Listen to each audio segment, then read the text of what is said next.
we didn't make a video yesterday. I was working on a watch job, and as you know, it's been even tougher for me the last couple months to get stuff done. And so Sabrina wisely did not chose to just let me finish, and I was in the zone. So I managed to finish up a very nice 6105, which I have to do a video on for the owner. Really nice watch. Really nice watch. So anyway, I got to finish that. It's really nice. Hang on. I've got to let the idiot cat in, otherwise she's going to start going to town on the new carpets. But he's been crotchety all day, and I understand why, because his cat ripped up. We got about a week with the carpets without any damage on them. Sebastian dumped glue on it 20 minutes after the guys left. Oh yeah, Elmer's glue. Basically, if you have children, don't own anything nice. Just don't. Yeah, just have an empty house with some toys in it. No, hole in the ground.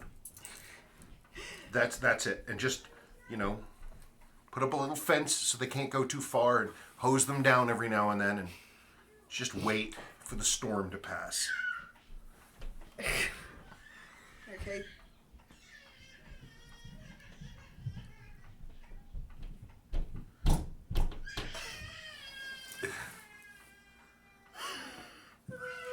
Why? It's his birthday today. Sebastian's birthday, not mine. Sebastian, so after this I have to wrap presents. Okay, well, hey, how you doing? Happy Saturday. So I swear that we're going to get back, because now I think all the storms and explosions and things are stopping. And so, which means I should be able to get back to regular work, which means by Friday afternoon I'm ready to deal with emails and paperworky stuff and that kind of crap. So you should see regular videos on Friday, I hope. Okay, let me do questions so I can move on with life. Then the cat came in. From Tim Lara.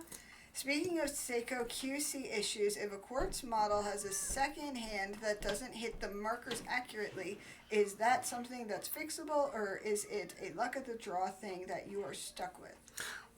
Well, it's a little bit of a luck of the draw thing, but yeah, of course it's fixable. You just have to, because quartzes these days, especially all the Seiko quartzes, they're hackable. So that means you can stop the second hand. So you have the movement out, you with the crown and the stem in, you pull it out to hacking setting time, pull the sweep hand, set it correctly so it's on top of a marker. Push the crown in and look, and make sure that you got it correct. So you might have to do it a few times to get it to really sit where it's supposed to, but it should be fine. It's just a matter of setting the hand again. I don't know what she's doing. Who knows? Cricklebot, what are you doing? Okay. Willow, go away. Willow. This is what we've been dealing with. And we have 4 hours of errands this morning. Yeah, there's a reason why my hair is all crazy. Endless fighting. From Steven Simmons. He said, Bob's your uncle. And then she said, no, he's my stepdad. Absolutely priceless. Haha, I love your videos. Keep the awesome content coming, my friends. P.S. The Eastwood is freaking sick. Yes, the Eastwood is freaking sick, and I have to thank Sabrina. As a show of good faith, I had this on the website to sell, and if it had sold, I would have dealt with it, and that would have been fine. But Sabrina, unbeknownst to me, pulled it off last week, and she was waiting for me to notice, and I didn't notice. Okay, you didn't put down who did that question or whatever made that comment. Oh, gosh, I'm sorry. There were two different people who talked about, we mentioned Steve McQueen's car last week, and I was corrected. I said it was a 69. It's not a 69. Two different people said the same thing, so. Okay, so the story that Steve McQueen wore an Explorer 2 is a myth created by someone trying to sell one years ago. The only Rolex watches he regularly wore were Submariners. There is no picture or paperwork that he ever owned an Explorer 2. It's one of these things where you have this received wisdom, where people have a piece of knowledge and they trade it around, and other people take it as gospel and they say it with authority to other people, and it's this metastasization of poor information. I see it a lot with the Pogues, with Urban Gentry saying that it was a 6139 6002, which Oh, it was not. So anyway, somebody apparently at one point said that Steve McQueen wore an Explorer too, but apparently that was never the case. And every piece of documentation we have, he's either wearing, in movies or wherever, he's wearing a Tag Heuer, or in person, in private, he apparently was wearing an Explorer. Some people say a 5512, which is a UK version, I believe. I'm not sure. It was the non-chronometer one or something, or a 5513, who knows. From Nacho Valenti. Hi, Spencer and Sabrina. Congrats for your videos. Very interesting and informative. I love it. I would like to ask a question. I have a Seiko RP779, and I would like to change the crystal and put on a flat sapphire crystal on it. I live in Dublin, in Ireland. Not the one I keep sending packages to in... Ohio? It might be Ohio. I keep being like, ooh, Dublin. Oh, wait, it's in America. We've only had a couple customers in Ireland. I've like one 3 was or a 4. doctor. Yeah. But anyway, do you know where I can buy online or not? It does not matter. A proper crystal for this watch. Thanks for anticipated, and thanks also for sharing your videos. Well, we don't deal with sapphire, and we really don't mess with like any crystals except our own or ones made by Seiko. It's a 32 millimeter crystal. It's 2 millimeters thick, I think, or 2.5 millimeters thick. I'm sure that there are sellers out there that sell sapphire crystals for that. I myself, I don't recommend sapphire. Some people, again, more received wisdom, think that sapphire is better because it's scratch resistant. Well, the deal with sapphire is that it is more scratch resistant because it's harder, but it's also more brittle. And so if you hit it hard enough to scratch it, it will shatter. Versus Hardlex, which, yeah, it'll scratch, but it takes an unbelievable amount of force to shatter a Hardlex crystal. There's a reason why Seiko uses that. And so anyway, it's up to you. I'm sure you could find it online. I'm not sure what the thing is, but if it were me, I would just leave the, if your current crystal's fine, leave it. Another one, you didn't put down the person's name. Shame on you. Shame on me. I want to know why you think the Seiko Kinetic movement is flawed. Can you please explain either in a short video or direct me/us to a previous video where you have done so already? I haven't had any videos about the Kinetics specifically. My deal with the Kinetics is that the idea being is that you wear them and they charge, and they're supposed to hold a 6-month charge. It's okay. They're okay. Their rotors are really noisy, but I have found that their power cells don't retain anywhere near close to 6 months of charge. I mean, I have a Seiko Kinetic charger. It's a service charger. It's specifically to charge those up to absolute full power. And so I've done that. And so in theory, it should be solid 6 months of charge. Well, I will tell you, it'll drop down to 0 in about 6 weeks. So they're not... It's just, unless you're wearing it, there's no real way, there's no watch winder you can put them on to make them work. So you have to have a kinetic charger, or you have to try to have some weird workaround using like a wireless charger for like a toothbrush, and those are hit or miss. And it's just, I think they're fine technology for somebody who that's their main watch, that's all they wear. I had a Kinetic, I gave it to my friend Mike Lindstrom. And he wore it and wore it and wore it and wore it. And it's been very good for him because it's the only watch that he wears. But if you have multiple watches, I just think it's a flawed technology. Citizen does the Eco Drive stuff far, far better. I don't think it's important that, people maybe want to have a connection to have, to their watches. They're moving it and that charges them and makes them feel like it's more alive. But, Solar Tech, I think, is probably smarter and better, fewer moving parts. I don't know. It's just me. If they held a charge, it'd be great, but they don't seem to. From Eric Flax. Hey Sabrina, don't let Spencer or anyone else give you crap about always wearing your 1680. I recently bought a 116610LN, and it gets all my wrist time over both my vintage 1675s, which includes a Clint Eastwood the same year as Spencer's and a Yachtmaster. I do the same thing as you. I put on several watches at home thinking I'm going to wear them, but my sub always seems to end up on my wrist when I leave the house. Love the videos. Keep them coming. There you go. There you go. Leave me alone. You should wear what you should wear. Wear what you should wear. Whatever. No, you wear what makes you happy. Who cares? I don't know. You seemed to care last week. Did I? Sort of. Because I take watch of the day pictures or say, ooh, wrist check, and you're like, what's the point? I don't know. Yeah. From Lane Edwards. Hey guys, I hope all is awesome. I have a couple of questions for you. Spencer, I sent you some pics of my SKX 031 bracelet so you could find one for a customer. Were you able to locate one? Well, no, I wasn't. Bracelets, Seiko bracelets, the thing is, okay, the bracelets always fail first, okay? They're almost always discarded or changed first, or they're shortened. So whatever the watch is, the number of them out in the world, the number of bracelets is going to be far, far fewer. And as you get into really old vintage watches, old vintage models, like ones from the 60s and 70s, even the 80s, the chances, if you don't have your bracelet, you got a real problem. I found a few new old stock bracelets at one supplier once, but it was only for a couple of models, and that's it.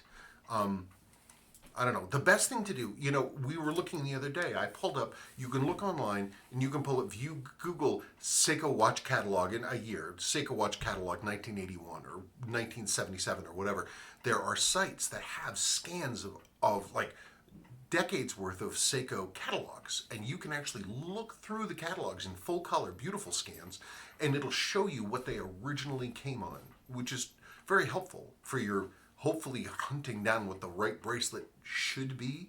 But the chances of being able to find this or that particular bracelet are very slim, because Seiko immediately stops making spare parts the second they can get away with it, and that includes bracelets. So I'm sorry, it's tough. I mean, asking about, I have a ton of bracelets, but most of them are in really bad shape, or they're kind of generic, or I don't know what they go to. And the ones that people are always looking for, there's a specific, a small number of bracelets that people are always looking for. 6138 Pandas, for example. And you just can't find them. The bracelets died first. And so that's the end of that. Be in the video. Hi, Cricklebot. So I hope that's a informative answer, if not a particularly useful one. Second question I have, a 6119 8220, and was wondering if you would know what bracelet it came with originally, and if you had the N-Links end bracelet. N-Links are even harder to deal with. N-Links, because they got lost. You break a spring bar and the N-Link goes, and they're extremely, extremely hard to find. I mean, something like that, a 6119, they were made from 1968 about to 1978 maybe, and it's just, it's a long, I hate to say it, that was a long time ago. And those bracelets, that just, you can't find them. I would suggest, again, search up, get find out what year your specific model was, do a Google search for that catalog, and see if you can find it and pull it up. But it's not going to make getting the actual thing probably any easier. Okay, here's a big one from Super Cruise. Hi, Spencer and Sabrina. Spencer, I hope that you are feeling better. I am. That was like a weird nightmarish dream. I recently purchased 6139 6001 from a Seiko Collector's Watch Forum member as a restoration project. The watch is 17 jewel variant 6139A, dated November 1970, and has a non-notched case. Crystal is original hardlex with beveled edge. Dial is a matte midnight blue with black inner rotating ring. Dial is stamped N0. I'm assume this is for November 1970 on the back, and is marked Seiko Chronograph Automatic on the dial with water 70 meter resist at the 9 o'clock, and 2-piece sweep hand with SUA symbol only below the sweep hand, no 17 jewel. The day and date wheels are black with white lettering, and day wheel is Spanish English. The case back is marked water resistant. The watch head appears to be complete and original unto itself. What can you tell me about the watch and where it may have originally been sold? Where the original crowns on all 6139 6000X dimpled. Mine has a concave dish appearance to it, but does not appear to be dimpled. Everything works, including the inner rotating ring. Is this an aftermarket crown? Appreciate any insight you may have for me. Okay, well, first things first, the crown. They should be dimpled, like literally round, and it has a point in the middle, and everything goes down like a reverse circus tent. It goes whoop. That's what it should look like. If yours is dished, like it literally looks like a bowl inside, it's one of the aftermarkets. I mean, the knurling is correct, the depth is correct. I mean, they're made. Somebody did a decent job with them, and they're dished instead of dimpled. That's really the only difference. If it's dished, then yes, it's aftermarket. The rest of what you're describing is completely correct. The 6139, the last digit, 6,000, 6001, 6002, 6005, 6007, 6009, the last digit generally refers to area of geographic distribution. One is kind of funny. One of the things about ones that I've noticed is that they don't have notch cases. Even the proofs, I don't think I've seen them with notch cases, whereas the 6000s and that kind of stuff will have the notch case. There's a theory that I saw somewhere that the last digit 1 was for U.S. military, but I don't know that that's true, because Seiko sold, they stocked PXs, post exchanges throughout the American military verse with Seiko watches. It's possible, but I don't know. Everything you're describing sounds completely correct. Everything sounds exactly the way that it should be. The only differences I've ever noticed between the 0 and 1 and 2 is that they are that the cases, generally speaking, will not be notched. Everything else you're talking about is right.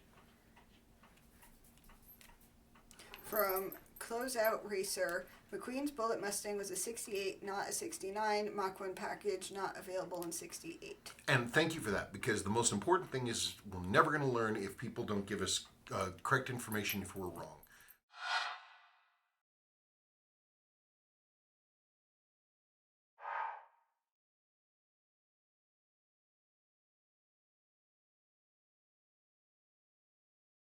So it's a 68. It's super cool, though. It was green. The original one, his Bullitt car, exists. Some guy bought it after the movie, and he bought it for, gosh, $6,000 in like 1970.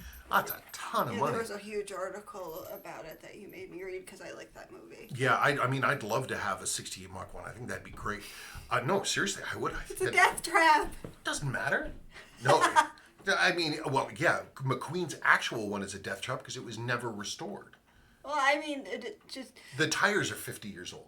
The thing with old cars is that they're not safe for the modern era, and there are more people on the road. Yeah, it's not like the old days at all. I mean, those things, what, they have a lap belt? I don't even think they have a shoulder belt. Really? I don't think so. I'm surprised they even had seatbelts. I know, Dad's 58 Jaguar had seatbelts, had a lap belt. That's it. But I mean, the rest of that thing was a death trap. Yes. God, the death trap. From Esoto 826. Hi Spencer, I've been the proud owner of a Seiko H558 Arnie for months now, but I'm embarrassed to say that while I have the analog time set just fine, I can't seem to work the pusher to adjust the LCD. All I can do is turn on that tiny bulb. I'm assuming first that I don't know how to program them even using the manual I found online. Would you ever consider doing a demonstration video for owners of it and the baby Arnie also in the future? I think that's a great idea because I wore the Arnie and I had to it had to be reset for some reason. I couldn't freaking do it. Yeah, well, the thing is, the first thing you have to ascertain is the lower button working? The lower left button, is it working? Can you switch between day date to local time to alarm to chronograph? If you push that lower button, does it change? Okay, if it doesn't, then you have an issue with the button is probably super sticky, or the crown, the underneath the button is filled with gruck and it can't depress all the way, or inside it's dirty and the contact isn't working. Okay, so that's your first test. Push that button in and see if you can get the display to change it all. If you can't, then first step is to figure out what's up with the button. If you can, the way that it works is you go to whatever setting you want to. Say you want to change the day date. So you go to day date, and then you have the crown, right? You pull it out one click, and then you start turning it one way or the other. And you can advance from that point, and that's the way that you work. So if you want to go to to change your local time, then you go to local time and you have the crown out and you start to pull it out and you start turning it and you can hear it going click, click, click, click, click, click, click. It's a lever inside that is being triggered being pushed by the stem. It has a little gear thingy on it, and it flicks this lever. It almost looks like a music lyre, like what you would if you were in marching band and you had your sheet music and your clarinet. That's what it looks like, and it goes back and forth, click, click, click, click, and it actuates the circuit. So that's the thing. First step, then check that lower button. If it works, do what I said and fiddle with it, and you'll get there. But yes, I can make a video, sure. I think that I forgot to mention that we made another podcast. We're back on that again on the Pogue, but we didn't make a follow-up video. Sorry, everybody. So then maybe, because I was trying to figure out what watch to do the next one on, so let's do it on the Arnie. Okay. From Seco Scar, or Seco Scar, I don't know. Hi, Spencer. Just a follow-up question to my last question concerning my 1996 or 2006 SKX 009. Do you know when Seiko stopped producing the A movements? They stopped producing the A movements, pardon me, I think in the mid-2000s. They made them for a good amount of time. As far as I know, that's when it was. I mean, they ran the A for a very long time, and then the B for a short period of time, and then they flipped right over to the C. From Steve St. Martin. Hi, Spencer. I have a Seiko Arnie that is not keeping time. You said to talk to you in June about sending it in for rebuilding. Is now a good time. Thanks much. The problem that I found is I thought that stopping taking work entirely would free me up to really sort of forge ahead. What I found was that every single time I've done something to basically, if I've changed my pricing structure or whatever, every time I would do that, I would think that it would tamp down the number of jobs that would come in. It only drove it up. And then I was like, I get to the point where I stopped taking work entirely. You think that I would stop being buried in work? Well, yeah, I suppose so. But I mean, new jobs, yes, but emails? How many emails? Yeah, that's the problem, is he gets stuck answering emails all freaking day, and then he gets no work done, and then he complains. Right, and so it's been, and also this spring has been really challenging to like get time set aside. I believe that we're past that.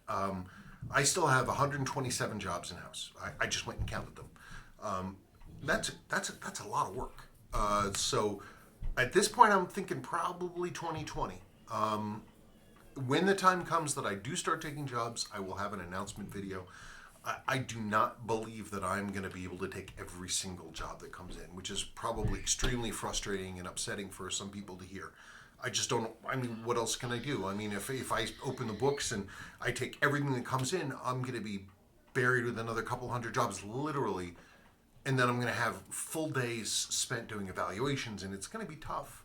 And it'll just burn me out again. So I haven't figured out a solution. I was considering having sort of a blind lottery, maybe.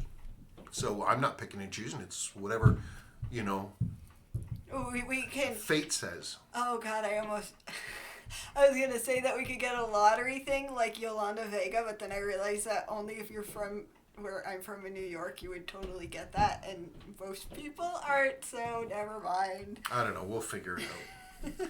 Maybe I'll set up a thing where once a month we have a drawing, and you've got a number, and then whoever gets chosen, they can send their jobs in for the next month's work. Okay. Well, anyway, next one from Simeon Alkasiev. Wow, I don't know what he's talking about. What a nice example of something. I don't know what. I have a question. Which one is better, an original Seiko DL1 BP or GL831 remake from Uncle? Thank you. That was on a video about a really nice 77, 6309 7040, I believe. Larry's straps are really good. They are, the DAL and Larry's straps are kind of two different things. The DAL, which for those of you that don't know, Seiko's original strap for like the 6309 divers was a strap called the GL831. It was a specific length and it had a specific feel to it, and Seiko stopped making it a long time ago. The closest thing that exists now to that is a Japan-only piece called the DL1 BP. And they're good. My only problem with the DL1 BP is that they're not really a recreation of the GL831. They're a recreation of the GL831 XL, the really long one, designed for the professional divers, designed to go over wetsuits. So it's much longer. The original GL831 was shorter, and that's what Larry's is. So I actually think from a usability standpoint, Larry's is a little bit better. There is a slight difference in the material. Larry's is more like rubber, so it's a little more grippy, whereas the DL1 BP is a little harder finish, and so it's a little more comfortable to wear. So it's up to you, but I always support Larry's products. Time and money. Thank you for your video on the Seiko SKX. This is why it is for many watch aficionados one of the most famous divers, and it is also one of the most affordable automatic divers out there. Mm-hmm. Absolutely, and a lot of people know it. I mean, for many years in the forums and on Reddit and all these different, watch boards and stuff, people would say, I'm a new watch person. I just turned 18. I have saved up enough money to buy a watch. I'm 12. What watch should I get? And everybody's like, you can't go wrong with the 007. You can't go wrong with an SKX. Because in terms of value for money, God, it's unbeatable. It's an unbeatable watch. It's everything that a tool dive watch should be. It's affordable. They're plentiful. They're stylish. They are, they're part of a dive legacy, decades in the making. You just can't go wrong with them. Jude K. Might seem like a dumb question, but will the lume on a 2014 SKX turn yellow like the vintage salt-based lume? Just curious. Not as far as I know. There are people that do all this crazy stuff, like they paint them in tea a lot, and they get them to sort of look kind of aged. But as far as I know, I mean, I have Seiko I have one SKX that's, gosh, it's got to be more than 20 years old, and it's the same. Sometimes lume will turn if you get it pretty warm for an amount of time, but I don't think by itself it will do anything. From Zolbad Juanrico, I am a watch idiot. What does 7040 mean? You're not an idiot. Everybody's a watch idiot, or nobody's a watch idiot. The way that Seiko's casing numbers work is they're always the movement dash case. So like this is a 6105 8110, okay? So it's a 6105 movement in an 8110 case shape versus this, which is a 6105, same movement, with an 8000 case. And so that's the way that it tells you. So 7040 in your case, that specifically refers to the cushion case. The last digit is the only thing, because there's 7040 and 7049. But with Seiko, typically that last digit talks about where the watch was sold. So 0 is like in that case, is like a world watch. So everybody where in the world. 9 is North America. Pardon me. As far as I understand it. Is that what we talked about in that one video? We have over 1,100 videos. The Seiko 101 about the 6105. Is that what you're talking about? Yeah, something like that. But did we talk about that in a video? Because I can put a link to a card on which I think so. It'll come Speaking up of on that, side. we have 1,100 videos, okay? And we've got a good amount of subscribers and that kind of stuff. I found a car channel the other day. They've got 127,000 subscribers, and they have 23 videos. How do they get 127,000 subscribers and they have, maybe we're just boring people. I mean, it's not like we want to be like world famous or something. I just don't understand the mechanics of YouTube. No, that's it. From GT. Hi, I have a 754 97010 Seiko 300 meter diver watch, and that was given to me. It is in fantastic condition after just having it fully serviced with new seals and battery.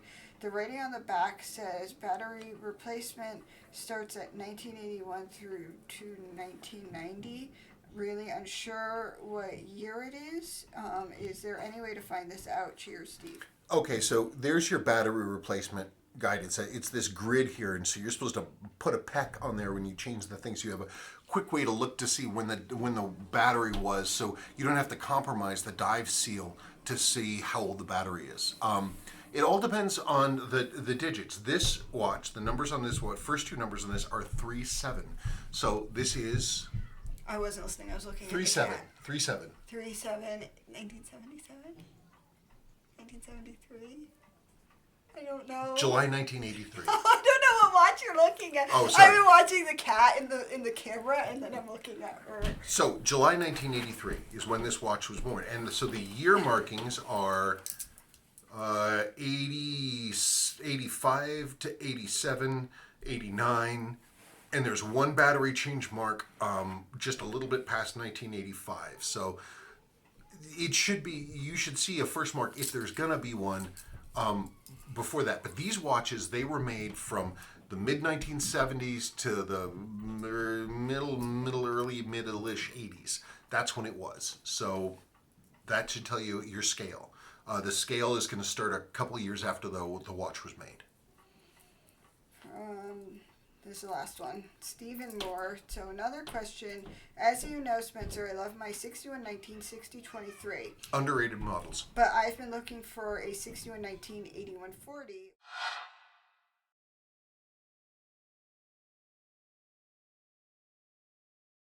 With numbers instead of indices. Not often seen. At last, I managed to pick one up on the well-known auction site. Yeah, I nearly bought that one too. The serial number is 8N1070, which I think makes it November 1968. Correct. Given the dial type and date, is this watch that SOG could have used in Vietnam? Possibly, potentially, but we don't know. I will say the only one of those watches, that particular model, it's fairly rare, that I've seen that had a known history to it, belonged to the son of the original owner, and the original owner served in Vietnam, and he bought it in Vietnam. So I think, but he bought his at a post exchange, so it wouldn't have been anything that was issued, but the first range of Mac V SOG watches, it wasn't anything issued. Those guys just went down to the PX and they bought their own stuff because they didn't want to use the issued military watches. They wanted sterile civilian stuff in case, because of where they were, which is often where they should not have been. So they didn't want to get caught with U.S. military gear. It was only later that the GSA started ordering in batches of these civilian style watches specifically for these guys. So it's possible, but I don't know. But I do know that one of them, that at least one, was bought by a then current soldier and worn in Vietnam. I do know that. Also, they only seem to be a Japanese Asian issue. Is that correct? Could be. I don't know. They're very rarely seen. You just don't see them very often.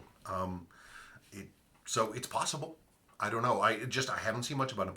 Piece of homework to do: see if you can find a catalog page that shows them. I've never seen one. That's about it. Not much else going on. We are going to try to get back on doing the Friday videos on Friday Train and doing more podcasts and stuff now that I'm feeling better in my brain. Though. Don't beat yourself up about it though. It's not important. I mean, it's important, but it's something you should do as you have time. It's not anything to freak out about or devote too much energy to. It's definitely a side project. Well, it's like what you were saying with the subscriber things. Now, I don't care about being internet famous. I don't want to be internet famous. famous. I really don't care. The point that upset me is that it's like I'm doing all this work and a ton of work to do all this stuff, and there wasn't much of a pay off or pay out as there should have been, so that was kind of frustrating and upsetting. It's like we do all this work, but we don't understand the algorithms or however it works. I mean, some guy has 23 videos about starting up cars in junkyards, and he has 175,000 followers. I think that they must be bought. Or he's got some connection to somebody else or something. I don't know. I mean, it's not, oh, woe is us for not having people like us. I just, if you work, you'd like to make some money off you of want it. Well, not only make some money, but that you're doing the right thing. And if you're not doing the right thing, well, what needs to change so that you are doing the right thing? And I researched it, and I added the cards and stuff. We do everything according to the guides. We do everything that we should. I don't know. Except we don't have enough cats, maybe. Maybe. Anyway. We don't talk to the other thing is that we're not like, ooh, subscribe, and that smash that like button. And we don't go into other people's channels and whore ourselves out. No, we don't. One thing I do think I would like to do more of is more back and forth interviews with other people, like Two Broke Watch Snobs, or a customer was referred to us the other day by Hodinky. Really? He said he contacted Hodinky, and Hodinky said, "Oh no, go to these guys." And so he wrote me, or Sandwich Time Channel, or our good friend out in San Francisco. You know, other people out there who have the ability that we could talk to. Steve Laughlin at Raven Watches, another guy we talk to. I talk to regularly. If anybody wants to do something, even if I'm not involved, and that's totally cool. Yeah, if you want to do any kind of a back and forth, anybody in the watch world out there, I'm happy to talk. Let's do it. 4 o'clock.